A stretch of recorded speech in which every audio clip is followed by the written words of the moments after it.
কোন পীরের শিখানো আল্লাহু আল্লাহু জিকির করার চাইতে রাসূলুল্লাহর শিখানো সুবহানাল্লাহ, আলহামদুলিল্লাহ, আল্লাহু আকবার এই জিকির বেশি করে করা উচিত। সুতরাং আমি পীর বিরোধী নই। যারা হক্কানি আমি তাদের পক্ষে, আর যারা ব্যবসা করেন আমি তাদের বিপক্ষে। সুতরাং আপনাদেরকে শিরক এবং বেদাতের বিরুদ্ধে কথা বলতে হবে। গেরা শরীফ এটা কি? ইয়া আব্দুল কাদের জিলানী সাইয়্যান লিল্লাহ, নাউযুবিল্লাহি মিন যালিক, এই সমস্ত পড়া হচ্ছে। হযরত আব্দুল কাদের জিলানী রাহমাতুল্লাহ আলাইহির নামে দরুদ বানানো হয়েছে। এই মঞ্চে আমি বলেছিলাম, আজকে যদি বড় পীর সাহেব কুতুবে রব্বানি মাহবুবে সুবহানি শেখ মহিউদ্দিন আব্দুল কাদের জিলানী রাহমাতুল্লাহ আলাইহি বেঁচে থাকতেন, এই গেরা শরীফ যারা করে জুতা দিয়া মুখের উপরে তিনি পিটাতেন। সুতরাং বেদাতকে ছেড়ে দিতে হবে, বেদাতের বিরুদ্ধে বজ্রকণ্ঠ হয়ে জীবন দিয়ে কথা বলতে হবে। তাওহীদের পক্ষে কথা বলুন, শিরকের বিরুদ্ধে আর বেদাতের বিরুদ্ধে কথা বলুন। সেই সাথে আমি 5টি কথা বলতে চাই যা আপনারা করবেন। আপনারা জানেন, জানা কথাগুলি স্মরণ করিয়ে দিই। তাওহীদ প্রতিষ্ঠার পক্ষে কথা বলুন, শিরকের বিরুদ্ধে বেদাতের বিরুদ্ধে কথা বলুন, এবং নারীর অধিকারের কথা বলুন।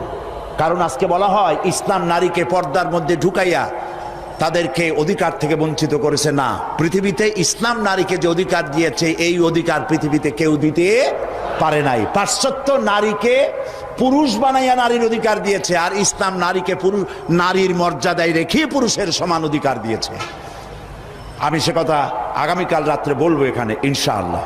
সুতরাং নারীর অধিকারের কথা বলুন, অমুসলিম নাগরিকদের অধিকারের কথা বলুন। ইসলাম যে অমুসলিম নাগরিকদের ব্যাপারে কথা বলেছে, সাম্প্রদায়িক সম্প্রীতির কথা বলেছে, সে কথাগুলিও আপনারা বলুন।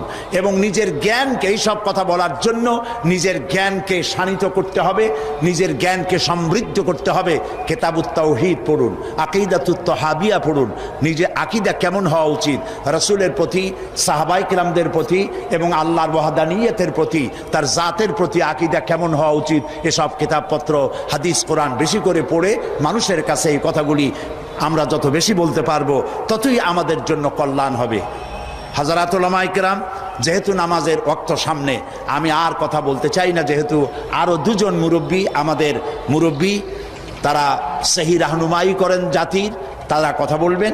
আমার বক্তব্য এখানে শেষ করছি এই কথা বলে, আসুন আমরা ঐক্যবদ্ধ হই, আসুন আমরা ঐক্যবদ্ধ হই। কেউ ঐক্যবদ্ধ হইলাম না, এটার কোনো দাম নাই। ঐক্যবদ্ধ হওয়ার জন্য আসুন তাওহীদের উপর ঐক্যবদ্ধ হই, খাতমে নবুয়তের আকীদার উপর ঐক্যবদ্ধ হই, শিরক এবং বেদাতের বিরুদ্ধে কথা বলি, একই সুরে বলি, একসাথে বলি, জীবনকে বাজি রেখে বলি। আল্লাহ তাআলা তৌফিক আমাদেরকে দান করুন। হাদা মা ইনদি ওয়াল ইলমু ইনদাল্লাহ আলাইহি তাওয়াক্কালতু ইলাইহি উনীব। ওয়াসসালামু আলাইকুম ওয়া রাহমাতুল্লাহি তাআলা ওয়া বারাকাতুহু।